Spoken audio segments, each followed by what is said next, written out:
Hello friends, சூப்பரான ஒரு வறுத்து அரைச்ச சிக்கன் குழம்பு. இது நம்ம நாட்டுக்கோழி குழம்பு டேஸ்ட்லேயே இருக்கும். அவ்வளோ சூப்பராக இருக்கும். கண்டிப்பாக இதே மாதிரி ட்ரை பண்ணி பாருங்கள். ரெடிமேட் மசாலா எதுவுமே யூஸ் பண்ணாமல் வறுத்து அரைச்சி செய்து பாருங்கள்.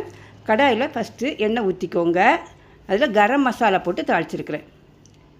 கரம் மசாலா தாளித்ததுக்கு அது பொரிஞ்சதுக்கப்புறமா 3 பெரிய வெங்காயம், கிராம் பார்த்திங்கன்னா 200 கிராம் அளவு கிராமுக்கு 3 வெங்காயம். வெங்காயம் நல்லா ப்ரௌன் ஆகட்டும். நான்வெஜ்ஜுக்கெலாம் கொஞ்சம் ப்ரௌன் ஆனால் தான் நல்லா டேஸ்ட்டாகவும் இருக்கும். இதே மாதிரி ப்ரௌன் ஆனதுக்கப்புறமா 3 தக்காளி, வெங்காயம் போட்டதே அளவுக்கு 3 பெரிய சைஸ் தக்காளி. தக்காளி வெங்காயம் நல்லா குழைவாகட்டும். குழைவானதுக்கப்புறமா 1 கிலோ சிக்கன் போட்டுக்கோங்க. அதில் நான் ஒரே ஒரு உருளைக்கிழங்கு போட்டிருக்கிறேன். நீங்கள் ஆப்ஷன் தான், வேணுன்னா போட்டுக்கோங்க, இல்லைனா கூட வேண்டாம். மசாலா அரைக்கிறதுக்காக இதுனா ஒரு 2 முறி கொப்பரை தேங்காய். அதை கொப்பரை தேங்காய் எடுத்துக்கணும். ஒரு அரை டீஸ்பூனால் தான் எண்ணெய், ரொம்பலாம் ஊற்றலை. கொப்பரை தேங்காவை நல்லா வறுத்துக்கணும். உங்கள்கிட்ட கொப்பரை தேங்காய் இல்லைன்னா நம்ம நார்மல் தேங்காய் இருக்கும், அது கூட நீங்கள் யூஸ் பண்ணிக்கோங்க. நல்லா ப்ரௌன் ஆகிறத வரை வறுத்துக்கோங்க. ரொம்பலாம் நான் எண்ணெய் ஊற்றலை, ஒரு அரை டீஸ்பூன் அளவு எண்ணெய் போதும். ப்ரௌன் ஆனதுக்கப்புறமா எடுத்து தனியாக வச்சுக்கோங்க. அதே கடாயில் ஒரு பெரிய வெங்காயம் கொஞ்சம் நல்லா ப்ரௌன் ஆகணும், அதையும் தனியாக எடுத்து வச்சுக்கோங்க.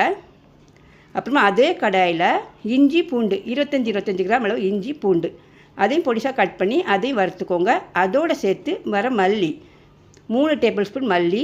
நீங்கள் காரம் எவ்வளோ யூஸ் பண்ணுவீங்களோ அதுக்கு இந்த மாதிரி வத்தல் போட்டுக்கோங்க. அப்புறமா கரம் மசாலா ஐட்டங்கள் எல்லாம் போட்டு நல்லா வறுத்துக்கோங்க.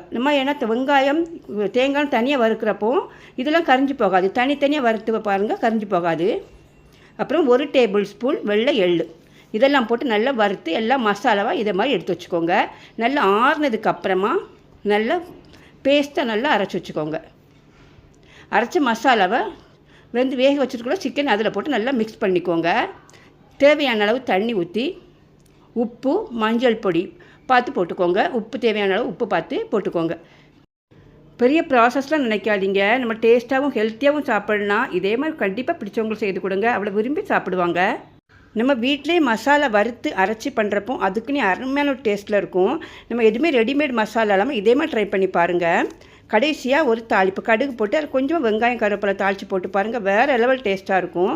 கொத்தமல்லி தூவி பாருங்கள், சூப்பரான ஒரு நாட்டுக்கோழி கிரேவி மாதிரியே இருக்கும். ஃப்ரெண்ட்ஸ் பிடிச்சிருந்தால் லைக் பண்ணுங்கள். ஃப்ரெண்ட்ஸ் நம்ம சேனலை சப்ஸ்கிரைப் பண்ணிக்கோங்க. ஓகே, பாய், தேங்க்யூ.